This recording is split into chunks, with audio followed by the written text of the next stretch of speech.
Akan secara daring ya, dikarenakan ada potensi demo. Tapi saya tetap aja ke kampus. Ya, di rumah kurang kondusif kalau mengajar ya. Bayi-bayi pada nangis. Nah ini kita yang kedua ya, katanya yang pertama sudah. Sekarang konsep dasar manajemen keuangan saya pakai modul ya. PPT-nya ada, namun pakai modul aja dulu. Kita mulai ya. Nah, modul ini membahas konsep dasar dalam manajemen keuangan yang menjadi fondasi dalam pengambilan keputusan keuangan di perusahaan. Oke, jadi di sini konsepnya kan startup ya.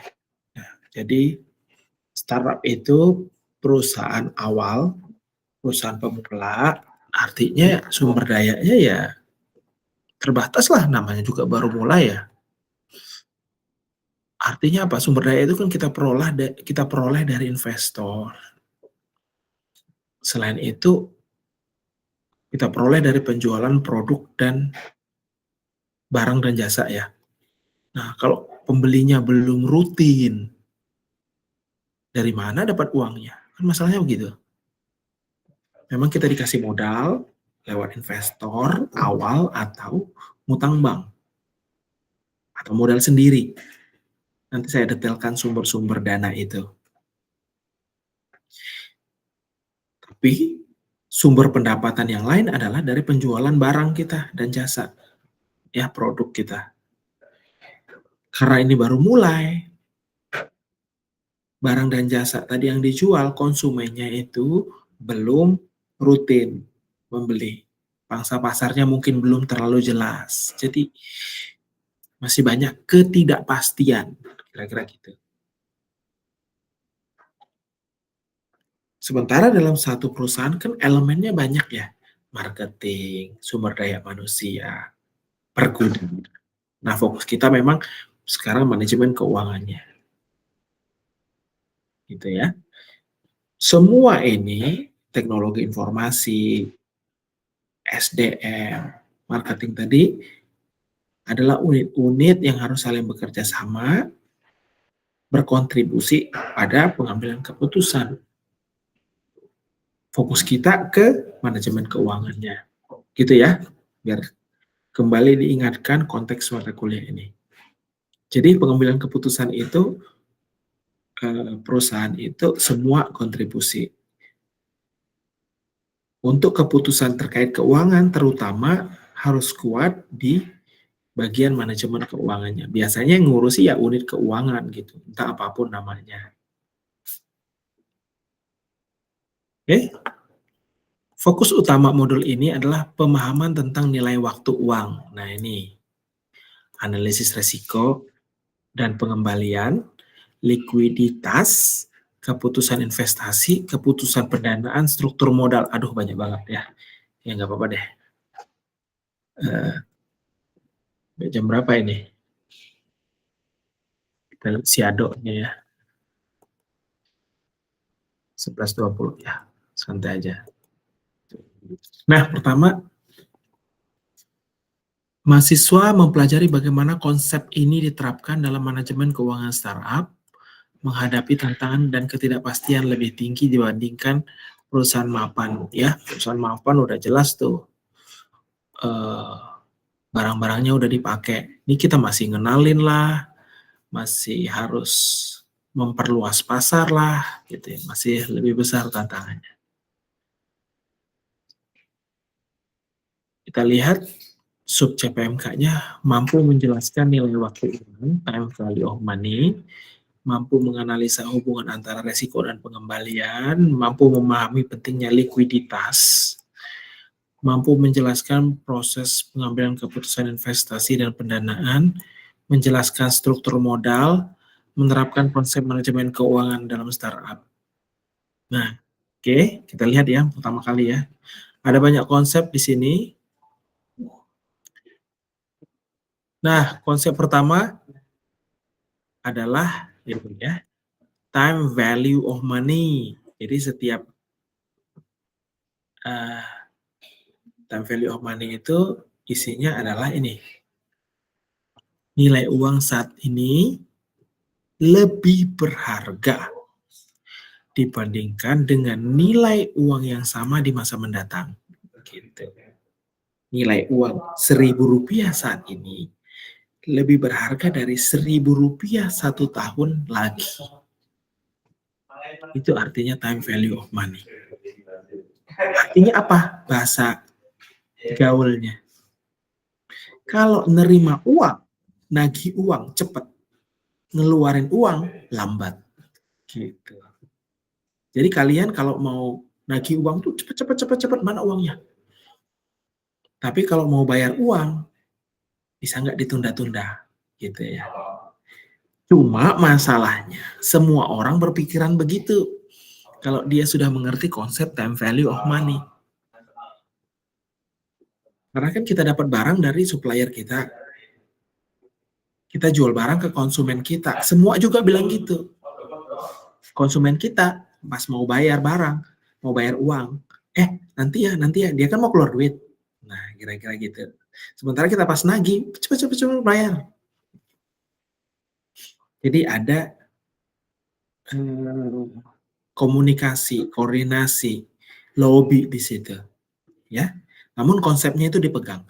Uang saat ini lebih berharga dari nilai dengan uang yang nilainya sama di masa mendatang. Gitu ya, dipegang itu.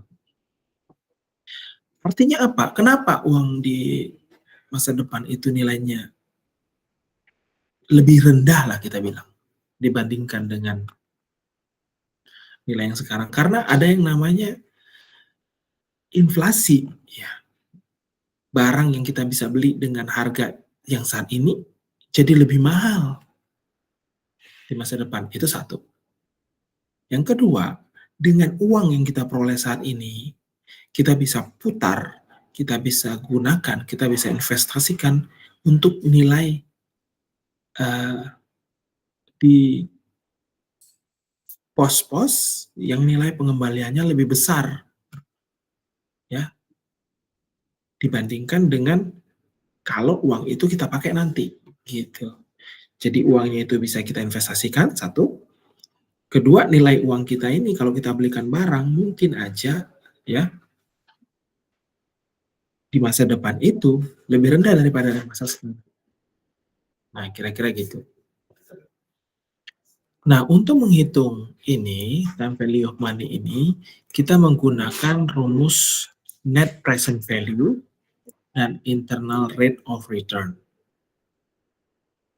Ya, net present value dan internal rate of return. Coba ya, saya carikan dulu manajemen keuangan.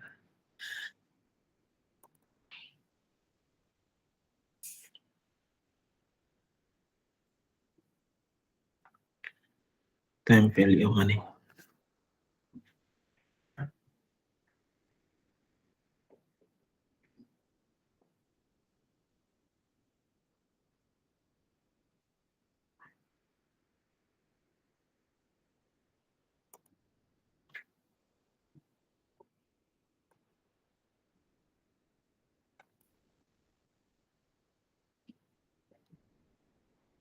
Nah, ini rumusnya ya. Future value, nilai uang di masa depan, sama dengan nilai uang saat ini dikali 1 plus interest rate akar pangkat tahun. Nah, itu ya rumusnya. Kalau nilai present value sama dengan future value tahun ke N dibagi 1 plus interest rate angka tahun. Nah, seperti apa penerapannya? Ada nggak di sini? Kasus ya, gini. Contoh satu ya. Uang awal kita 100. Oke. Kalau kita simpan di bank selama 1 tahun, Jadi 103 kalau bunganya 3%. Jelas ya? Kalau kita simpan lagi 1 tahun dengan bunga 3%, uangnya bukan jadi 106, tapi 106,09. Ya, inilah keajaiban dunia ke-8. Namanya compound interest, bunga yang berbunga. Nah, makanya kenapa katanya orang kaya makin kaya, orang miskin makin miskin, karena orang yang katanya kaya umumnya mengenal istilah compound interest, ya, jadi bunga yang berbunga. Dan juga kalau punya uang diinvestasikan ke aset yang nilainya lebih tinggi dari inflasi, kira-kira gitu, ya. Inilah, jadi setelah uang 100, setelah tahun pertama 103, 106,9, sekarang coba dilihat di tahun kedua, ketiga, keempat, kelima, keenam, ketujuh, ke-8, ke-9, ke-10. Jadi 138,42, 138,5. Padahal 10, ya, 10 kali 3 berapa? 30. Harusnya cuma jadi 130 kalau hitungan normal. Tapi kalau pakai compound interest jadi 138, dapat 8. Ya. Nanti kalian bisa gali tentang compound interest ke keajaiban dunia ke-8 ini, kalian manfaatkan untuk, untuk membuat kalian lebih kaya lagi secara keuangan ya. Mhm, menarik ini ya. Makanya di sinilah konsep time value of money itu. Kalau kita bisa dapatkan uang sekarang, kita bisa memanfaatkan skema-skema yang ada, keajaiban dunia ke-8 lah, entah investasi di pos-pos yang return-nya lebih tinggi dari inflasi. Ya, makanya lebih baik menerima uang sekarang. Tapi kalau nggak bisa menahan diri untuk konsumsi berlebihan, boros, ya mendingan terima uang di masa depan aja ya, kira-kira gitu. Jadi, maksudnya menerima uang di masa sekarang ini ya untuk kepentingan yang seperti ini ya. Kita lihat contoh kedua, kita punya uang, ini ada 2 ya, contoh kedua, tingkat bunga 10%, ya, 10% atau 0,1. Nah, kita mau nerima uang ya, Rp100. Misalnya uang ada Rp100 ya. Kalau kita terima di tahun kedua, skenarionya 100 ya pengembaliannya. Kita investasi gitu. Kita investasi, nilai uang 100 di tahun kedua, ya anggap aja jadi 100. Oke. Di tahun ketiga, nilainya 110. Ada skenario seperti ini, aliran kas. Kita investasi, katanya di tahun pertama kita nggak ngembali, uangnya belum ada pengembalian, tapi katanya kalau udah tahun kedua, entah berapapun investasinya ya, nggak usah disebutkan, kembalinya 100. Nambah tuh kamu tahun kedua itu kamu dapat lagi 110 katanya. Oke, ini ceritanya. Kelihatannya jumlahnya 210. Tapi ternyata nggak seperti itu. Jumlahnya 210. Dengan uang yang investasi kita itu, misalnya kita investasi 210 tadi. Nanti aku kembaliin deh di tahun kedua ya 100-nya, tahun ketiga 110.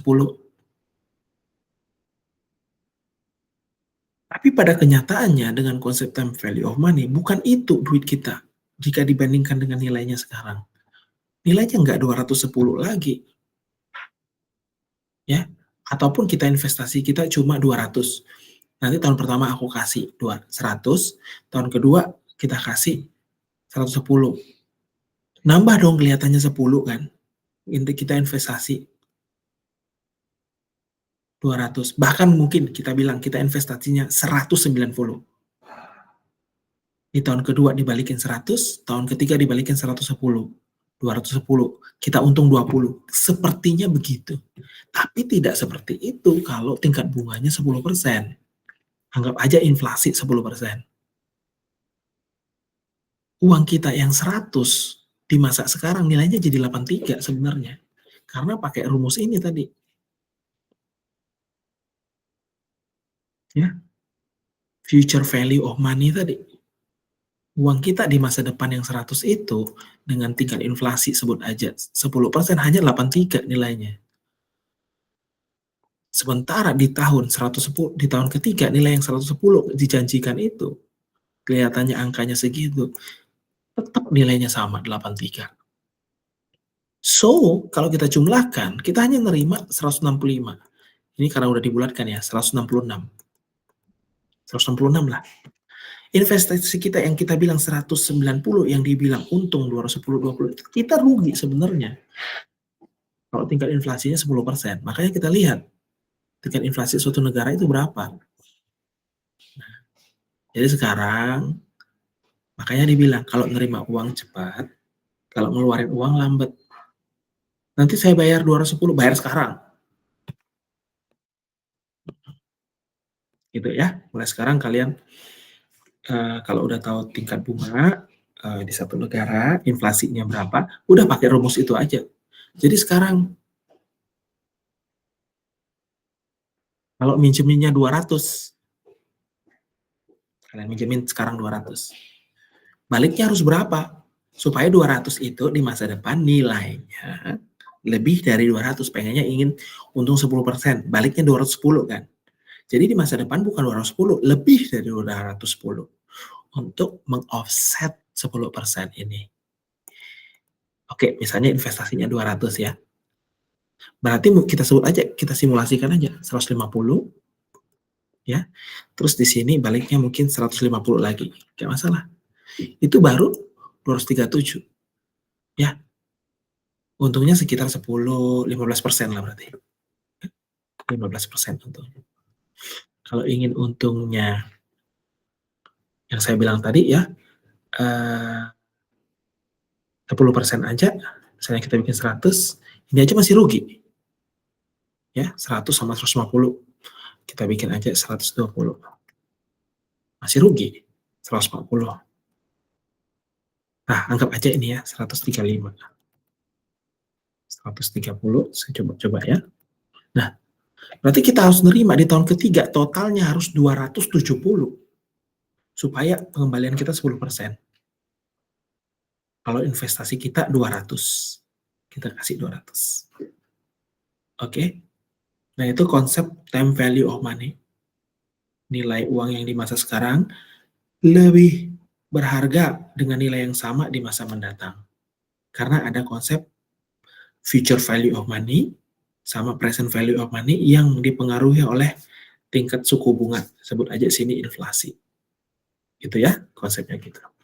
Kita lihat contoh yang ketiga ya. Aliran kas tahun pertama, misalnya kita investasi ya, sekarang 200. Tahun pertama 100, katanya dikembaliin uang kita itu, dia mau minjem balikinnya 2 tahun. Kita investasi 200 nih, atau 190 deh, supaya kelihatan untungnya ya. Tahun kedua dia balikin lagi 100, kayaknya Kak, kita udah untung 10 nih. Gak ngapa-ngapain kita untung 10. Apakah kita harus senang? Lagi-lagi. Ini udah tahun pertama kedua ya, lebih cepat lagi nerima uangnya. Hei, ingat rumus tadi. Ternyata begitu jumlah investasi 190 kita itu hanya jadi 174 nilainya di masa mendatang. Artinya apa? Ini investasi yang merugi gitu. Jangan mau investasi begini. Oke. Duit kita investasi misalnya 200. Kita pengen baliknya 250. Kita mau untung berapa persen? 50 lah ya. Kalau 50% kan baliknya 300 berarti. Berarti 25% lah, anggap ya. Ya udah investasi 200 kita itu dia harus kembaliin berapa? Kita naikin masukin aja rumusnya gitu. Misalnya 150 sama 150.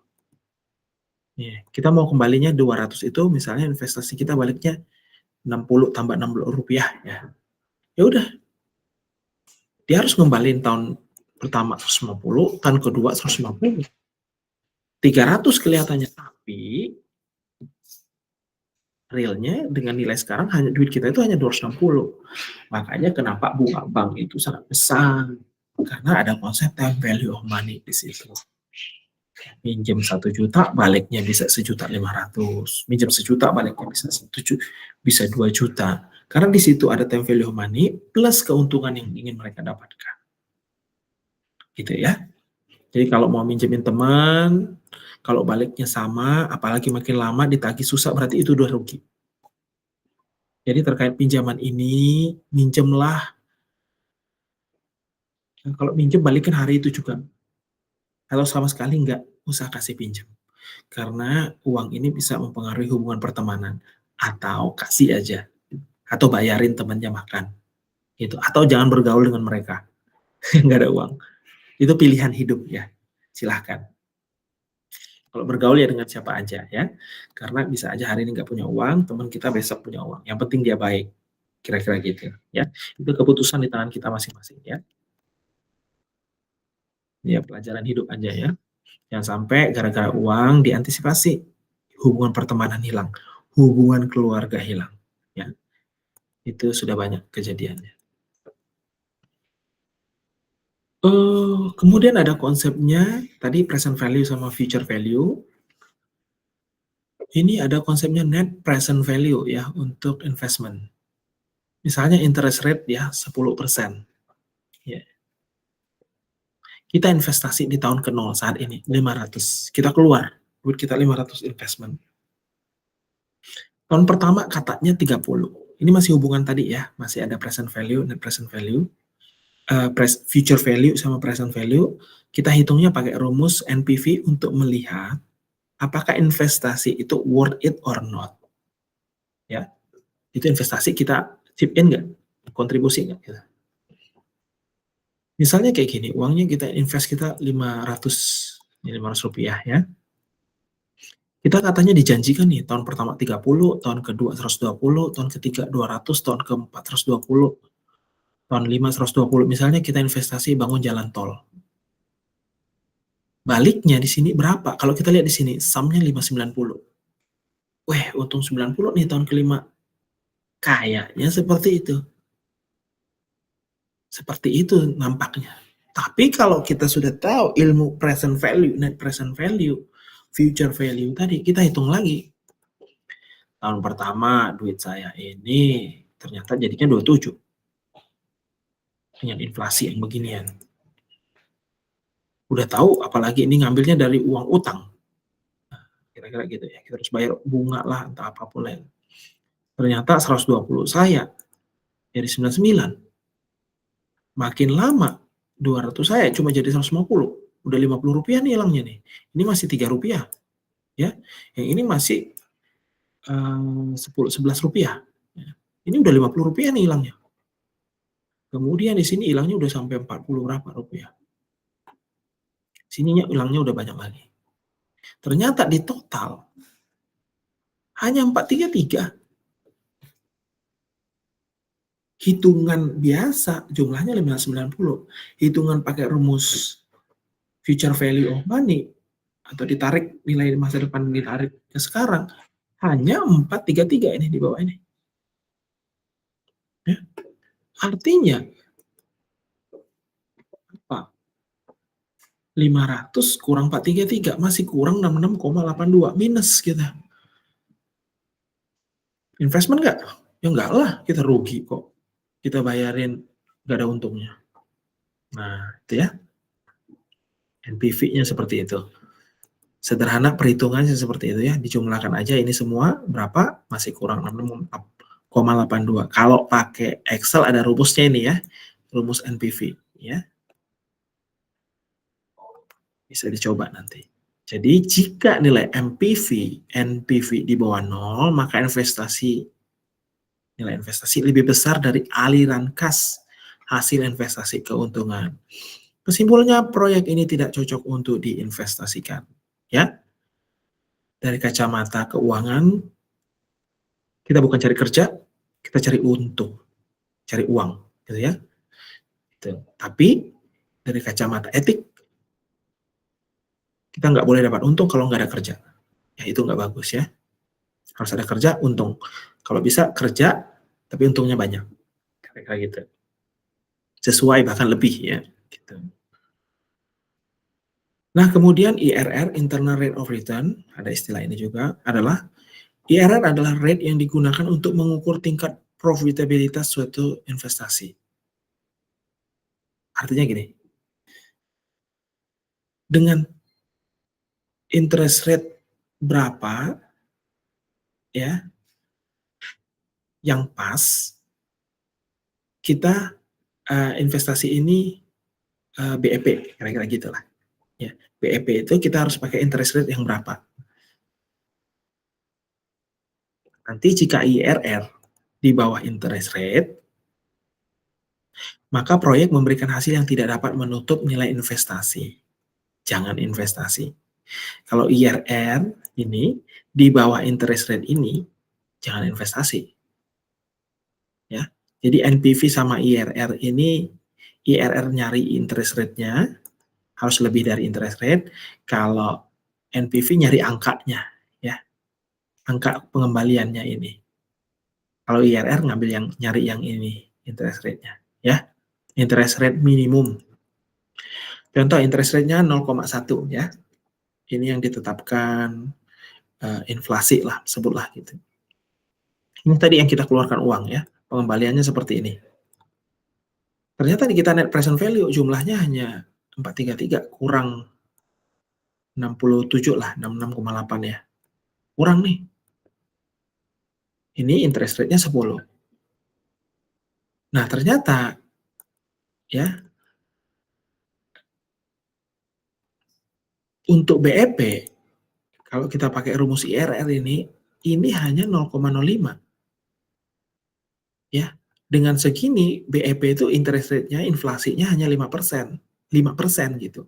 Sementara ini inflasinya sampai 10%, rugi kita. Oke. Nah, otomatis pengembalian ini supaya kita nggak buntung, kayak di sini kan, kalau kita lihat di sini, ya, ini kalau kita jumlahkan, yang bawah ini dengan tingkat 5% ini jumlahnya kan 500. Artinya pengembaliannya setidaknya seginilah.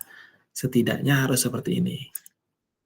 Setidaknya agar BEP, BEP break even value, artinya investment kita break even point.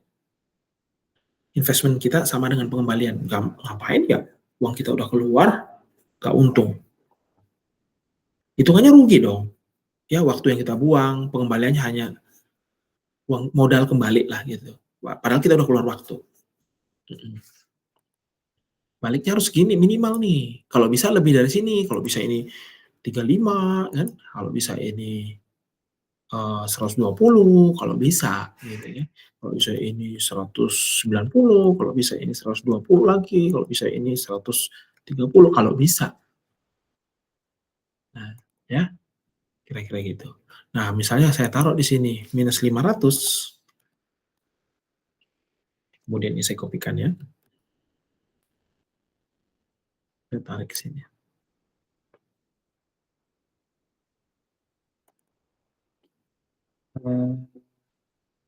IRR 5%. Ini aja masih masih belum oke ya. Ini aja masih belum belum oke banget. Kita naikkan ini. 60 tuh masih harus lebih besar lagi ya angkanya. Ini saya nambahin lagi 150, ini 290, tuh. Ini 240, ini 160 aja misalnya. Nah, itu baru 20%. Ini baru usahanya disebut untung. Gitu ya, untung. Untung.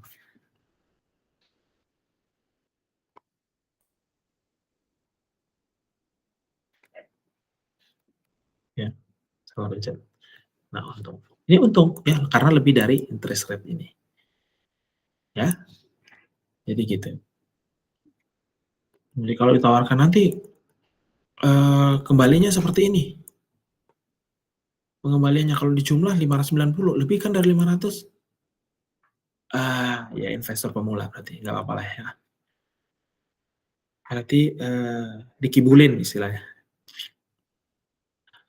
Oke, itu ya untuk IRR, NPV. Kalau ini ini lebih ke agunan ya, kalau ya nggak apa-apalah tambahan aja ya, tambahan aja nggak apa-apa. Nah, misalnya ini kita mau minjem uang, oke, kita mau minjem uang, eee, terus kita kembaliin 360 bulan atau 5 tahun, tingkat bunga tahunan 4% aja ya, tingkat bunga bulanan pasti lebih kecil karena bagi 12. Terus kita mau minjem harga rumah sekarang mungkin 700 juta ya, 700 juta di di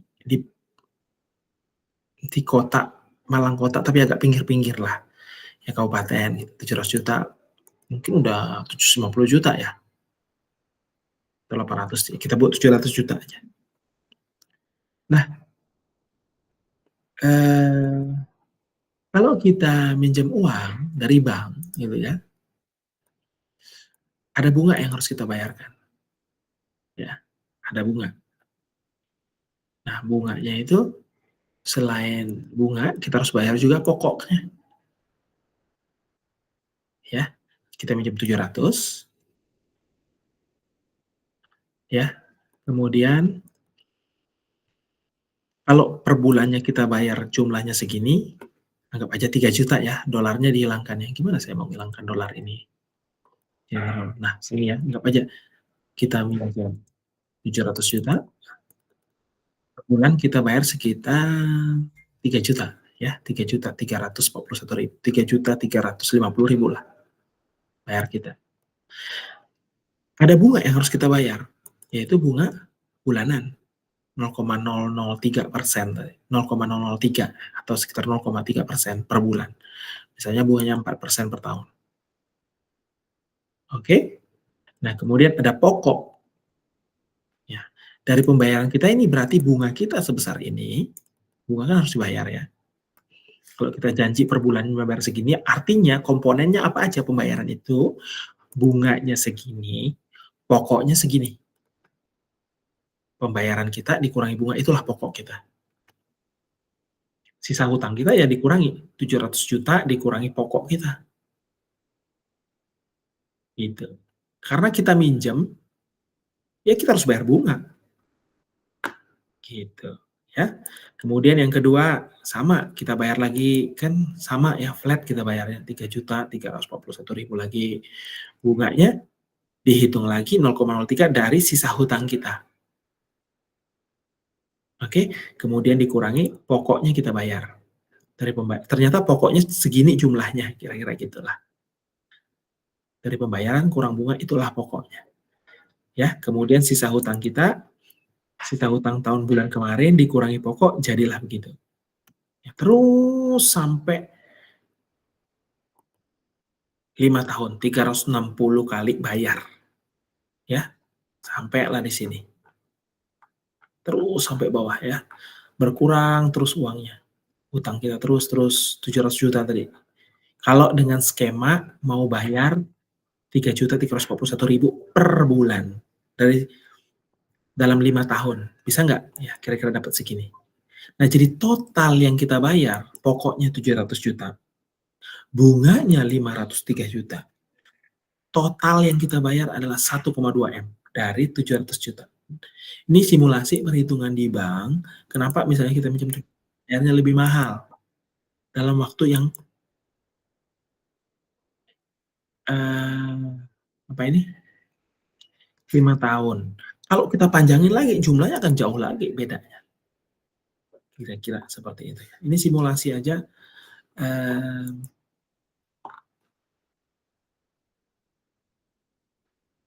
ya, dengan perhitungan bunga itu, ya.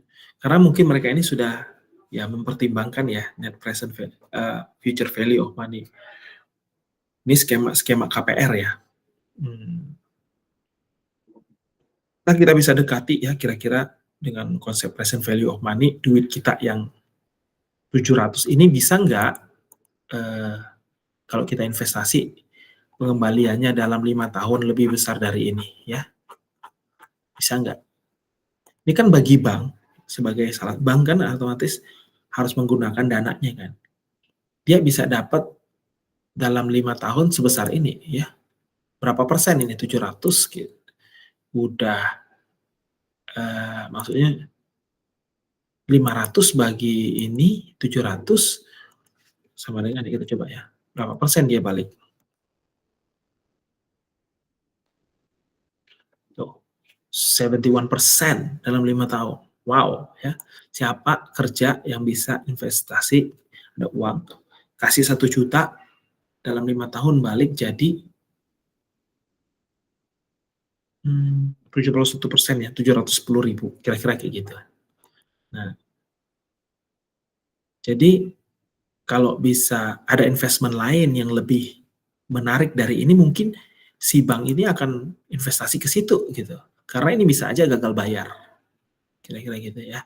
Dari kacamata investor kira-kira ada banyak perhitungan. Intinya kan memberikan keuntungan yang lebih bagi dia ya sebagai investor. Nah, ini kan dananya dari dana masyarakat. Nah, ini simulasi KPR ini tujuannya salah satunya adalah menunjukkan bahwa ya memang seperti itu ya, investment itu dengan 700 juta dikasih yang uangnya dari dana masyarakat, diinvestasikan dengan membayar utang, memberikan utang, dia bisa balik nggak ngapa-ngapain, ngurus administrasi aja, memastikan bahwa bunga bulanan itu kebayar, dia bisa dapat 71% untuk bayar karyawannya, untuk ngutangi orang lagi gitu. Jadi bank ya, bisnis trust, tapi uangnya dari masyarakat. Nah, harusnya kalau kita sebagai investor, nilai yang kita bayar 1,2 ini dalam 5 tahun itu, worth it nggak investasi itu? Ya artinya investasi kita kan dari kacamata user kan 1,2 sebenarnya. Worth it nggak? Kira-kira gitu ya. Dengan minjam 700, 1,2. Ya nggak apa-apa lah, kapan lagi pengen bisa punya rumah kalau nggak kayak gini caranya, ya silahkan gitu ya, silahkan dipilih. Ataukah kontrak lagi aja, kalau Gen Z kan gitu ya katanya ya, kontrak aja lah, nggak kebeli nih katanya, kira-kira gitu. Tapi kalau bayar cash, rumahnya nggak ngambil bunga KPR misalnya, ya cuma 700 kan. Nah, makanya dana yang paling kecil biayanya adalah dana pribadi. Ya, makanya saya bilang nabung, nabung, nabung ke mahasiswa saya. Nanti mungkin saya ulang-ulang lagi ya. Nabung, nabung, nabung. Investasi Pak. Jangan investasi kalau kamu nggak ngerti investasi itu seperti apa. Berapa pengembaliannya, tingkat resikonya. No, no, no, no, no. Jangan investasi, nabung aja dulu sambil belajar tentang investasi itu. Kalau memang udah kebelet, gatel tangannya ingin ngabisin uang, habiskan bersama keluarga. Ya, udah sering nih, masih ada sisa, habiskan bersama teman-teman yang benar-benar teman. Nah, itu kan investasi, ya. Investasinya bukan dalam bentuk barang, tapi pertemanan, waktu berharga, atau investasikan dalam ilmu, belajar, sekolah, atau apapun lah cita-cita.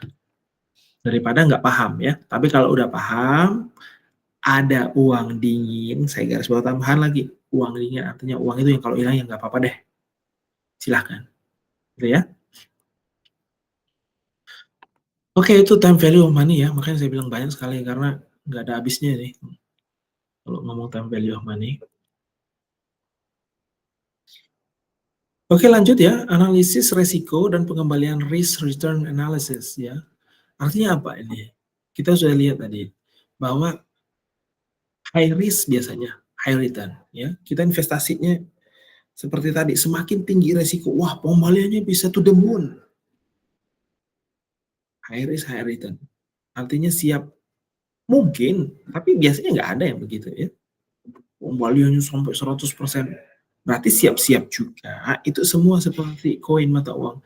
Ngembali 100% artinya bisa rugi 100% juga. Harus siap, jangan cuma mikir untung, mikir rugi juga.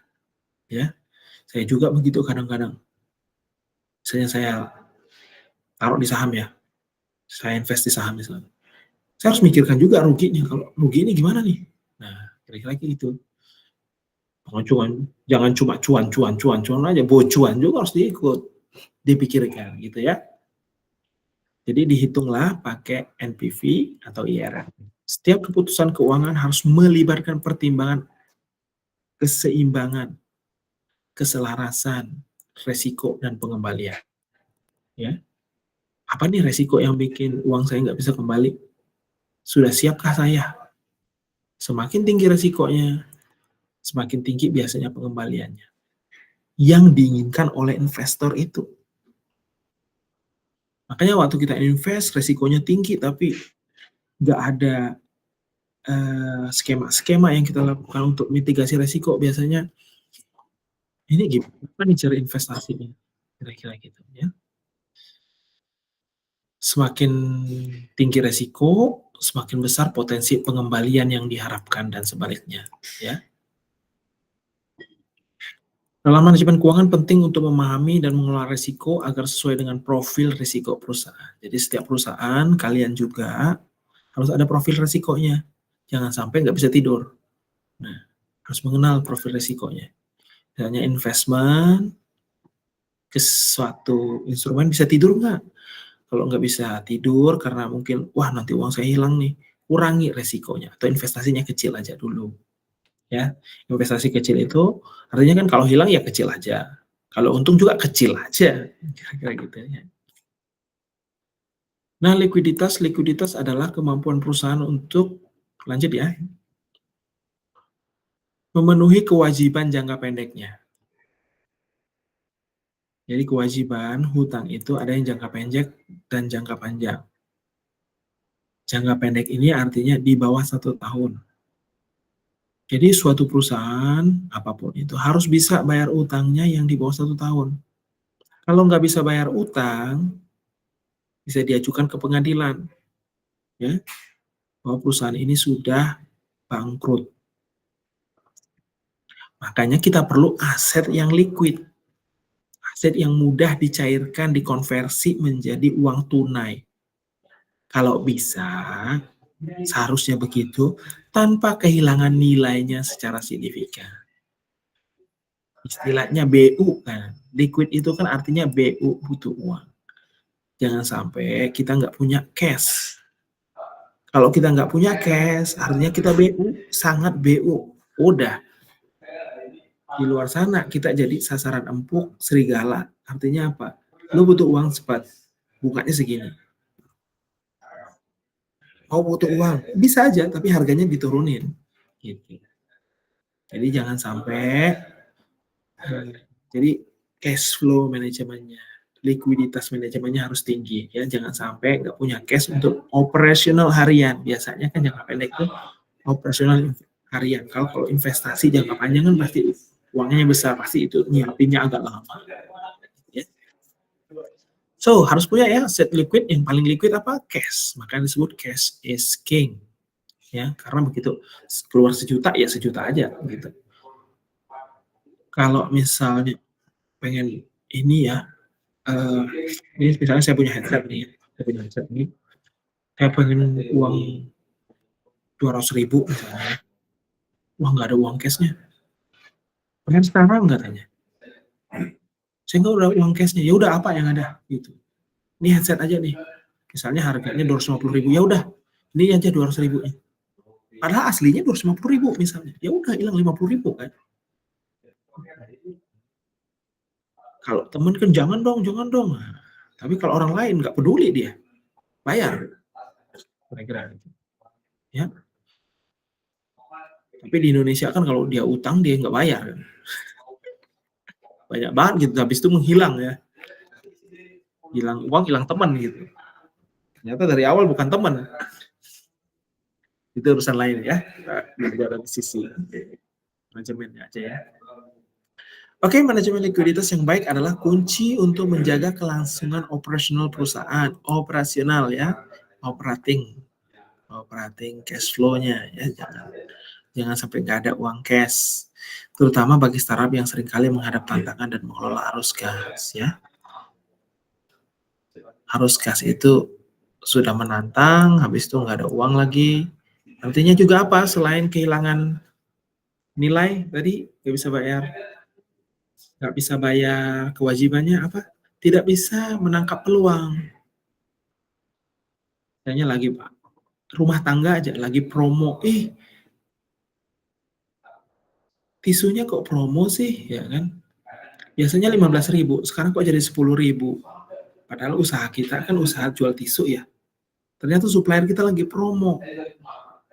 Minimal pembelian katanya cukup satu box ada, satu box itu 10.000 kali 50, 500.000. Biasanya 750.000, hemat 150.000. Tapi nggak ada uang 500.000. Mau gimana lo? Nggak bisa kan memanfaatkan peluang 250.000 itu. Padahal mungkin besok ada event loh. Ini cepet banget ngejualnya ini. 250.000 itu kita dalam sehari kita bisa dapat. Sehari loh bisa habis. Mungkin hanya 6 jam bisa habis 250.000 dapat uang. Siapa yang mau ngasih? Hilang kan kesempatannya gara-gara nggak ada uang 500.000 yang untuk cash tadi. Nah, jadi likuiditas itu penting untuk menangkap peluang dan melindungi operasional perusahaan ya. Oke, kemudian keputusan investasi, capital budgeting. Bagaimana perusahaan mengalokasikan dana ke proyek atau aset yang dapat memberikan keuntungan di masa depan, ya. Jadi ya inilah perusahaan itu selain punya strategi, dia tahu ya kita ini di bidang ini kita akan maju mengembangkan potensi ke arah sini. Untuk itu kita perlu bikin proyek A, B, C atau beli aset D, E, F. Karena ini akan memberikan keuntungan dan memang sesuai dengan strategi kita. Keuntungannya dari mana? Biar orang yang keuangan yang menghitungnya bersama dengan tim strategisnya. Kemudian diukur pakai NPV, IRR tadi, payback period.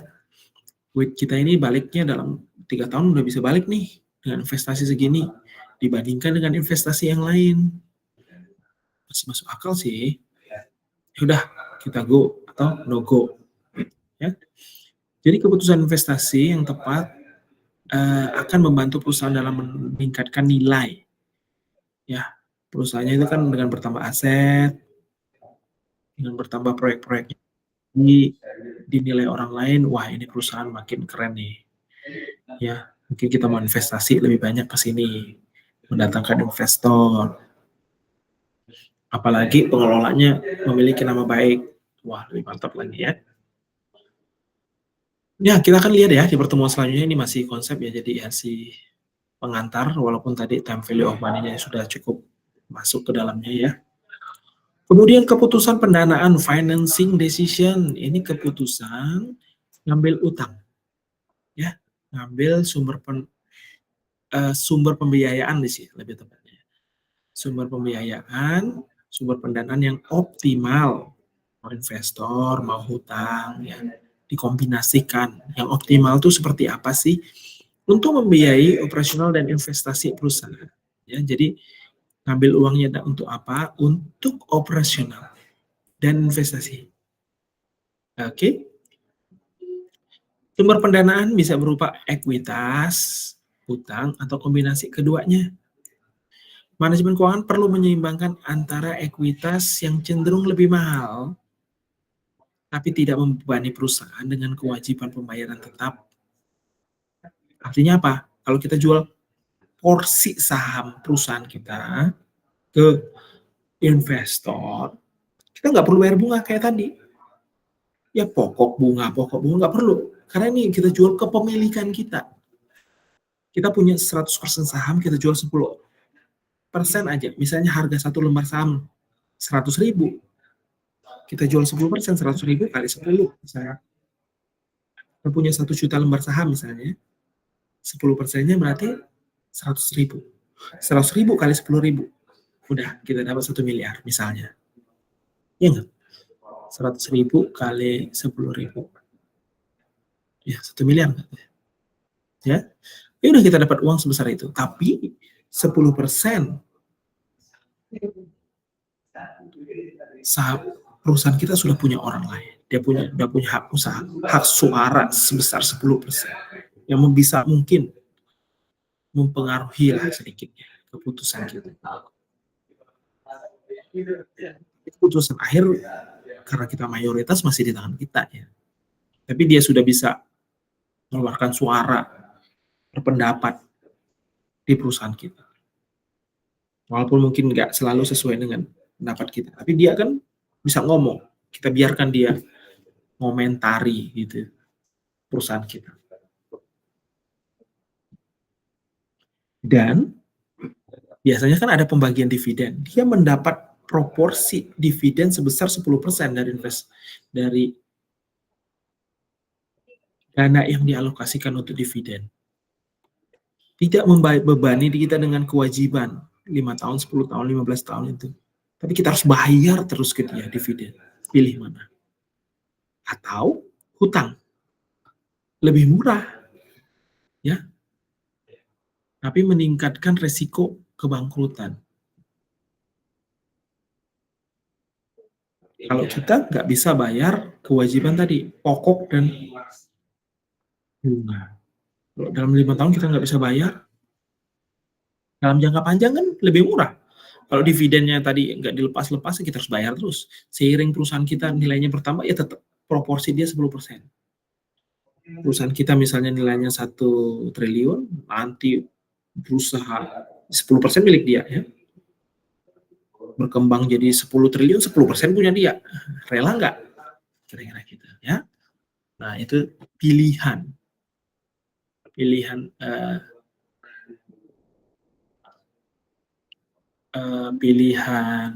si pemilik perusahaan ya. Hanya saja tentu saja kita nggak bisa berkembang tanpa pendanaan ini ya. Misalnya Apple dalam 10 tahun udah bisa mendapatkan dana yang banyak. Karena apa? Karena menjual kepemilikan saham.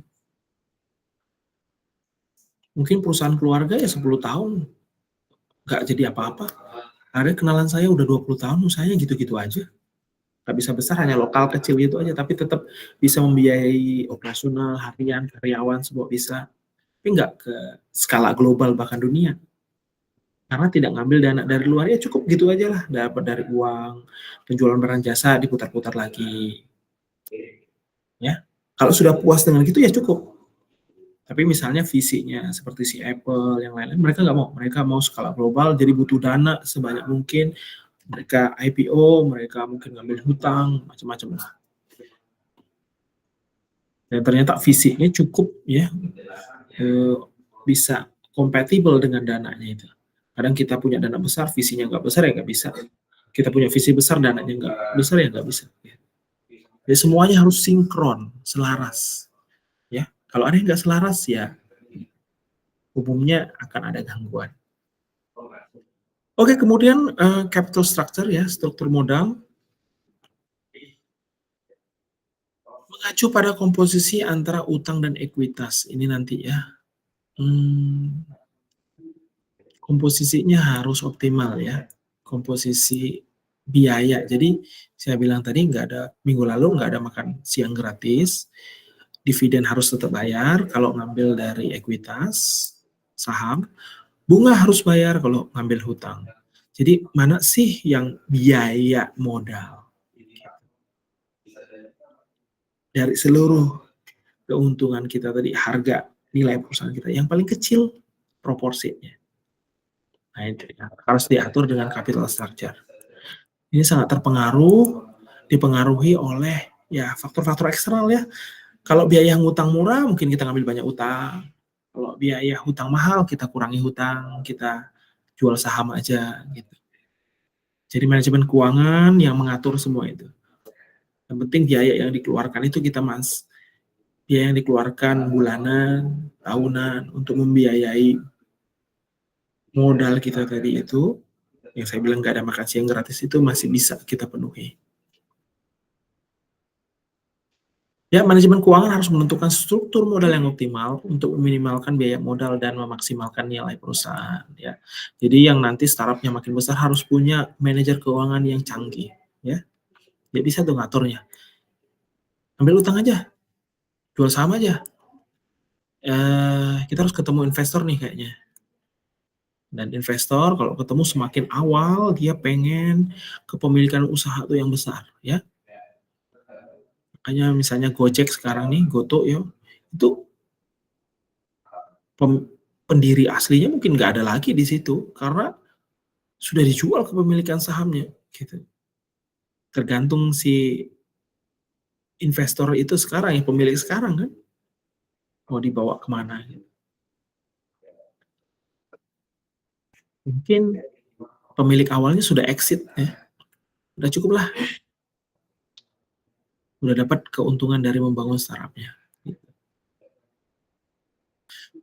Oke, jadi sekarang kita lihat penerapannya. Dalam startup, penerapan konsep dasar manajemen keuangan memerlukan pendekatan yang fleksibel dan dinamis, mengingat kondisi ketidakpastian yang lebih tinggi dibanding perusahaan yang mapan, ya. Jadi beberapa tantangan yang harus kita perhatikan adalah mengelola arus kas dengan time value of money. Jadi kalau mengatur arus kas itu dihitung dulu, investasi segini, pengembaliannya segini, worth it enggak.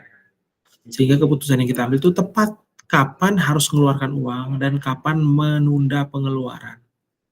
Kita juga gitu ya, dalam sehari-hari. Buru-buru nggak sih ngeluarin uang itu? Pertanyaannya, kan bisa ditanya, saya buru-buru nggak sih beli barang ini? Harus punya nggak sih besok? Kalau nggak punya, apakah dunia akan kebalik?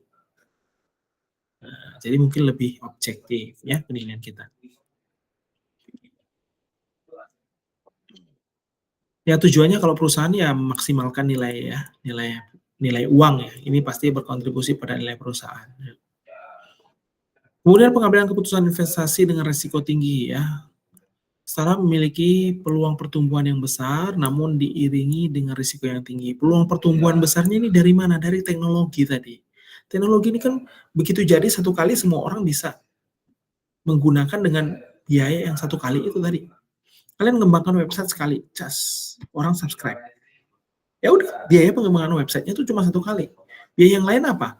Ya bulanan aja, hostingnya berapa, atau mungkin tahunan ya, hostingnya bayar tahunan. Mau yang menggunakan satu kali, fix cost-nya sama. Mau yang menggunakannya 5.000 orang, fix cost-nya sama. Nah, makanya disebut pertumbuhannya scalable banget. Gitu. Pertumbuhannya besar. Gitu ya. Nggak seperti warung makan gitu ya. Misalnya warung makannya jual ayam penyetan. Ya udah harus beli ayam lagi. Ada orang yang baru harus beli ayam lagi. Ada orang yang baru harus beli ayam lagi. Jadi nggak scalable. Itu maksudnya ya, peluang pertumbuhan yang besar. Jadi kalau sekarang ini kan produk digital, dibuat satu kali dengan kualitas tinggi, dijual, digunakan berkali-kali. Yang sekarang kan sangat-sangat senang itu dengan digital business, gitu kan, entrepreneur digital. Oke, manajemen keuangan harus dapat mengevaluasi proyek-proyek investasi dengan mempertimbangkan potensi risiko yang ada, potensi risiko ya, jangan hanya memikir untung aja. Memastikan bahwa setiap investasi memberikan nilai tambah bagi perusahaan. Untung artinya. Kemudian memilih sumber pendanaan yang tepat, ya. Sumber pendanaan bagi startup seringkali datang dari venture capital, angel investor, dan crowdfunding. Ini sumber-sumber pendanaan sudah kelihatan ya, makin banyak ada venture capital, angel investor, crowdfunding, penjualan saham, ambil utang, dana sendiri gitu ya. Manajemen keuangan harus menentukan kapan yang tepat untuk mencari pendanaan. Harus tahu kapan harus duitnya ada. Karena kalau enggak, telat. Nggak bisa bayar operasional harian ya. Tadi sulit masih.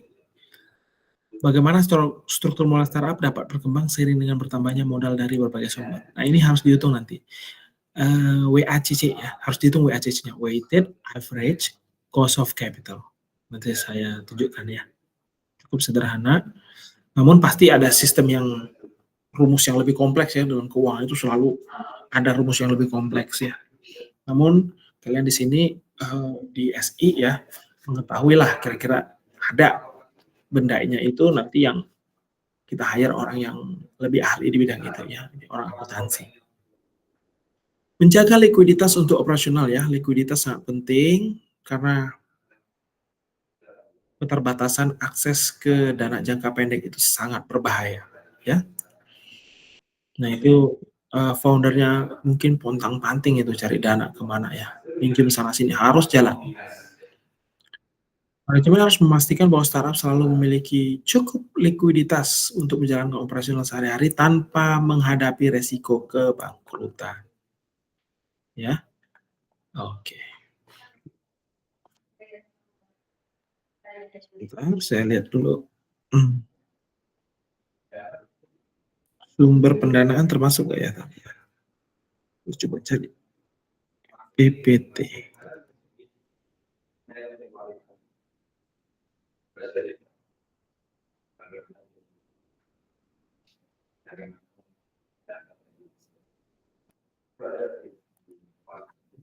Sumber pendanaan.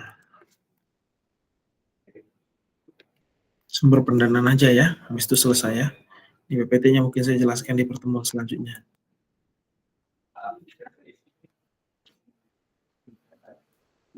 Nah ini sumber dana ya, sumber dana dari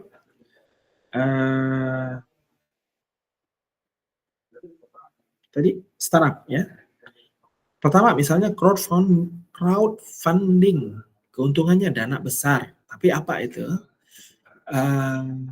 Perusahaannya harus dikenal publik dong, harus bisa memikat hati publik karena uangnya dapat dari crowd, ya, dari orang-orang yang mau kasih dana.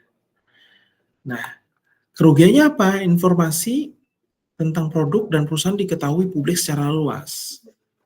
Orang jadi tahu apa yang sedang kita lakukan. Bisa jadi keuntungan, tapi kadang-kadang bisa aja perusahaan kita ditiru ya. Nah, kapan ini pengembangan selanjutnya bisa? Saat launching bisa ya. Kemudian bank ya, keuntungannya tadi sudah dana besar, kerugiannya bunga semakin besar. Semakin lama pengembaliannya semakin besar yang harus kita bayarkan. Kapan ya pengembangan selanjutnya ya. Kemudian pemerintah, biasanya anak-anak mahasiswa nanti kalau kalian ngikut program dari UB atau program dari pemerintah, kan udah semester berapa nih? 3 ya. Udah boleh tuh mulai cari-cari ya. Program pengembangan startup, hibah, keuntungannya nanti dikenalkan ke jaringan, dana tidak terlalu besar. Nah, cuma saja ini kan biasanya hubungan jangka panjang ya. Kalau udah ketemu jaringan tadi, apakah memang kalian itu jiwanya entrepreneur, pengen bikin usaha? Ada nggak jiwa itu? 5 tahun ke depan kira-kira jadi entrepreneur kah atau sebagai karyawan aja dulu gitu ya. Perlu juga tuh refleksi ya diri sendiri. Kerugiannya nama baik, tidak sustainable, kompetisi kuat ya. Kalian harus punya nama baik otomatis. Mungkin kuliah ya, waktu kuliah nilainya bagus kalau masih dalam mahasiswa ya. Mungkin cuma 1 kali atau 2 kali aja, tahun 1, tahun 2, habis itu sudah nggak ada lagi. Mungkin nggak terlalu besar juga. Kompetisi kuat, bersaing dengan mahasiswa lain ya. Di awal-awal bisa, pengembangan selanjutnya bisa. Biasanya skemanya ada yang skema yang pemula kasih 10 juta lah. Kemudian di akhir sampai 150 juta lah. Ya. Kemudian ditanya-tanya oleh pemerintah, diajak misalnya masuk televisi gitu ya. Kan nggak semua orang juga suka gitu ya. Ya, jadi ada kelebihan kekurangan lah semuanya ya. Angel investor mungkin dapat dana besar ya. Ini seseorang yang punya uang lebih lah, influencer, youtuber. Mereka bilang, aduh, visi lu ngerema banget sama gue. Visi lu sejalan dengan visi gue. Nah, kira-kira gitulah. Ya mungkin anak-anak zaman sekarang ya kalau mereka lagi ngomong podcast gitu ya. Keuntungannya dana besar, mungkin si angel investor itu udah punya jaringan, Tapi hati-hati ya, kerugiannya mungkin dia ngomong kayak gitu di publik, terus dia minta, karena nggak ada makan siang gratis. Kan saya sudah ngasih nih uang awal, saya minta 25% kepemilikan, seperempatnya dia minta kepemilikannya, gitu ya. Mungkin ini udah uang dingin dia, gitu. Kita siap nggak? Gitu. Hati-hati juga kalau nggak jelas sumber kekayaan dari angel investor ini bisa juga pencucian uang. Ya, misalnya dia dapat uang dari mana, atau dia merupakan tempat pencucian uang dari orang lain, dicuci lagi di sini gitu. Dibilang, habis itu di foto-foto, kemudian bilang ini keuntungannya begini gitu. Secara pencatatan untungnya sangat besar, sehingga uang dia yang gelap tadi dianggap sesuai dengan laporan keuangan tadi, jadi bersih. Ya, hati-hati juga pencucian keuangan. Pencucian uang itu nanti kalau misalnya ketangkep dia, kitanya ikut ditangkap. Ya, banyak yang gitu ya. Venture capital biasanya perusahaan-perusahaan yang memang mencari startup ya dengan potensi pengembangan, dia punya dana jaringan luas. Siapa ini? Banyak ya. Siapa itu? BlackRock, macam-macam lah gitu ya. Kerugiannya kepemilikan kita atas startup berkurang ya. Jadi kalau yang sumber dana yang seperti ini mereka akan minta kepemilikan saham. Kalau kita ingin berkembang pesat, mesti venture capitalnya sangat perlu ya. Atau mungkin ada skema lain ya. Kalau misalnya daya saing, daya tawarnya si foundernya nggak kuat, nggak ngerti tentang negosiasi, diminta 20%, diminta 30%, harus dipikirkan lagi ya. Mungkin hanya 5% aja, 10% aja. Kuat nggak gitu ya. Kuat-kuatan gini. Ini kan udah tahap nego ya. Kalau dana itu kan nego. Jadi sebenarnya ya selama ide kita bagus, nggak pernah kita kekurangan dana ya. Dan bisa meyakinkan investor tadi. Dan tentunya ini bukan cuma kemampuan teknis ya, harus belajar nego, harus belajar ngomongnya lancar gitu ya, tahu apa yang mau diomongkan. Ya nggak mesti sangat lancar ya, yang penting jelas yang diomongkan ya. Bootstrapping ya artinya uang sendiri ya, uang sendiri dari orang tua. Orang tua bisa juga disebut angel investor ya, bisa juga masuk bootstrapping, tergantung lah ya. Kalau dia minta kepemilikan berarti angel investor. Kalau uang orang tua dikasih ke kita ya bootstrapping lah, uang kita sendiri lah, sama aja. Keuntungannya bebas, kontrol penuh, kerugiannya dana terbatas. Kalau pakai dana sendiri sebatas apa sih, sebanyak apa sih? Kita kan butuh untuk hidup juga, butuh untuk merencanakan jaga-jaga misalnya ada darurat ya. Kapan ya di awal-awal pengembangan startup misalnya bikin website ya, bikin website bisa memberikan layanan ini dibantu API dari OpenAPI, ChatGPT, kan harus bayar semua itu, bayar uang sendiri, itu disebut bootstrapping. Tapi bukan hobi, tapi memang untuk jadi startup ya.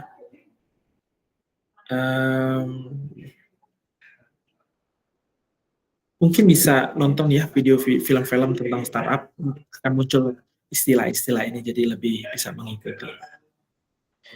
Ya saya pikir sampai situ dulu aja ya kelas kita hari ini. Silahkan dikerjakan games-games yang di sini udah dibikin pengelola ya, games kecil yang di ini ya, misalnya gini, isu penting, istilah penting. Nah ini kan game-game nih, TTS, silakan dimain-mainkan ya, semua dikerjakan gitu, dan juga dibaca bukunya. Sini ada 3 buku ya. Terus saya udah kasih belum itu IBM Skill Build, udah belum?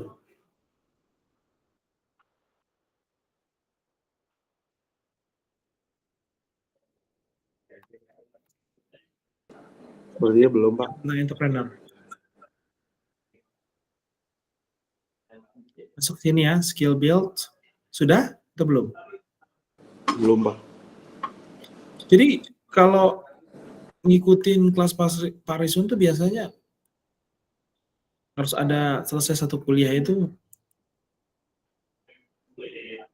harus ada batch-nya ya, entah batch-nya dari IBM, dari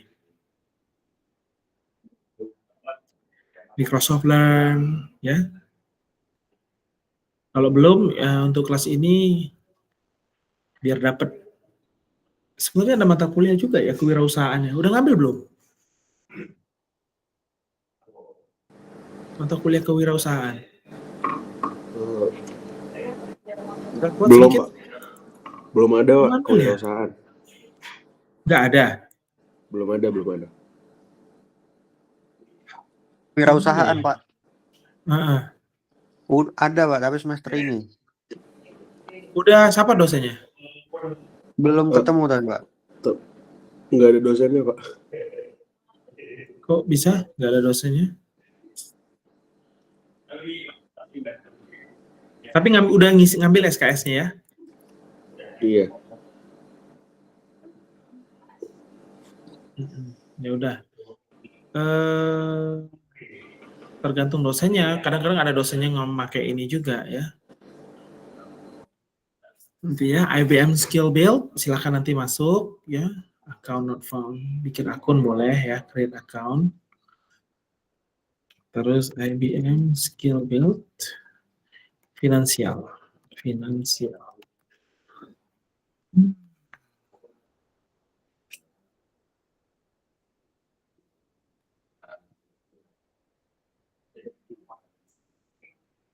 Saya bisa aja ngasih yang entrepreneur ya, tapi learners, coba learners ada ya. College student. Ini ya, view all courses. Ini semua free ya, kalau lolos nanti, kalau selesai kalian dapat badge.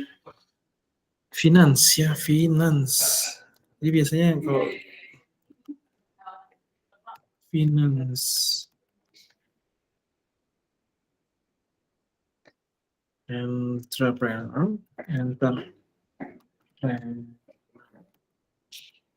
entrepreneur,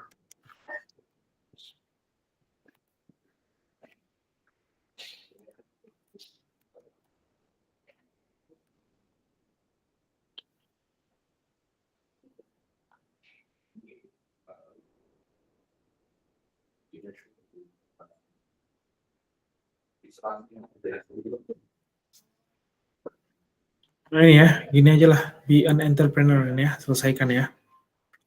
Dicicil pelan-pelan, jangan cuma next aja ya. Kalau kalian next aja ya selesai juga, cuma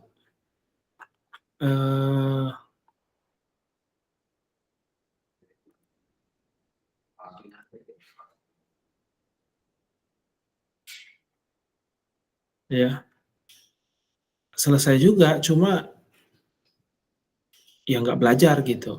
Nah nanti selesai ini ya, bikin aja juga akun Credly ya. Nah nanti kalau selesai masukin ya ini ya, be an entrepreneur, IBM Skill Build ya, be an entrepreneur, bikin akun, ini free semua, nanti dapat ini badge ini. Nah kalau buat juga akun Credly, nah kalau udah lulus akun Credly-nya, kalau udah lulus, jadi Credly ini semacam wallet untuk nyimpan badge kalian. Credly ya, dari Pearson.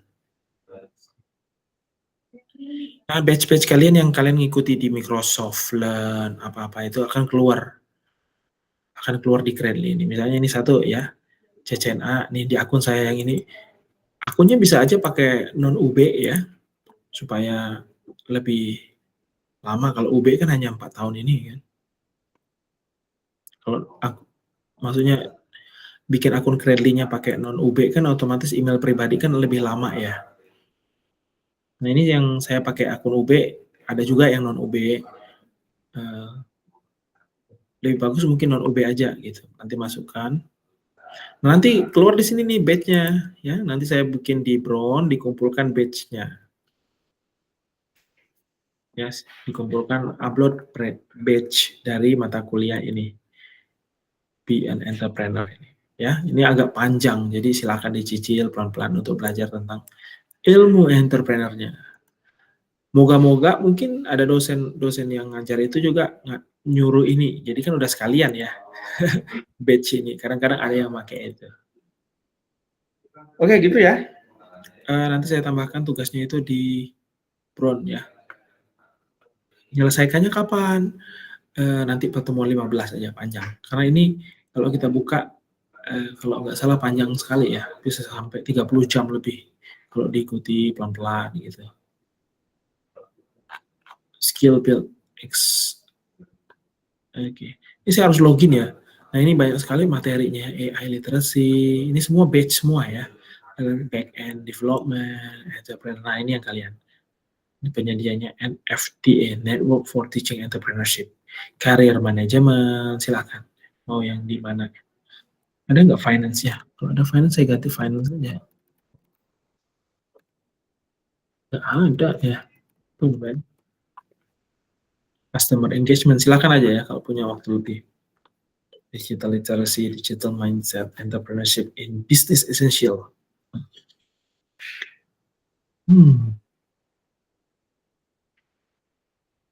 Ini katanya business already launch. New business owner. Oh ya, kita buka ya. Ini atau entrepreneur ya. Sebentar, saya lihat dulu.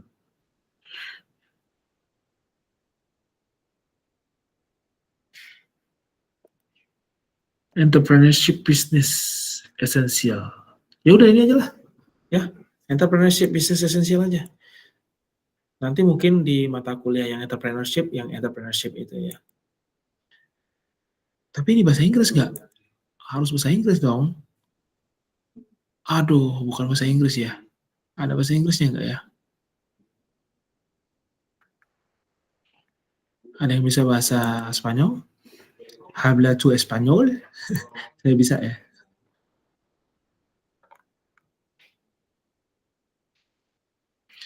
Halo, halo katanya. Ini ada nggak bahasa Inggrisnya? Ah ini Puentes Global ya, untuk global. Aduh, nggak bisa ya. Sayang sekali ini mereka ngasih materi kok pakai bahasa Spanyol ini. Idiomas ya, ini idiomasnya bahasanya hanya Spanyol. Ya udah, nggak apa-apa ya balik. Coba kita coba yang lain. Entrepreneur.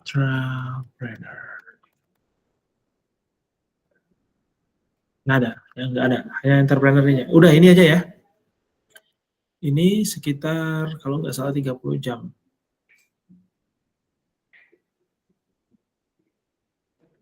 Tugas tambahannya. Ini ya. Nah, ini. Nah, 35 jam bener. Ya, diselesaikan nanti. Jangan cuma next aja ya. Jangan pakai copy GPT resume. Aduh, dibaca lah kalau bisa ya. Nah, kira-kira gitu. Oke, terima kasih. Nanti yang ini nih saya kasih di Bron ya. Walaupun telat, saya ngasihnya pasti saya bikin. Jadi dikerjakan aja ya. Baik, untuk kelas kalian pasti udah ngerjain ini ya. Nanti yang dikumpulkan lagi-lagi jangan lupa ini, ada namanya di sini ya. Nah, welcome Tristan. Ya, misalnya gitu. Ada di situ ya. Ini yang di screenshot, kumpulkan. Baik, sampai segitu dulu kuliah hari ini ya. Kita ketemu lagi di pertemuan ke depan. Terima kasih ya. Saya izin live ya. Pak. Terima kasih, Pak. Terima kasih, Pak. Ya, ya.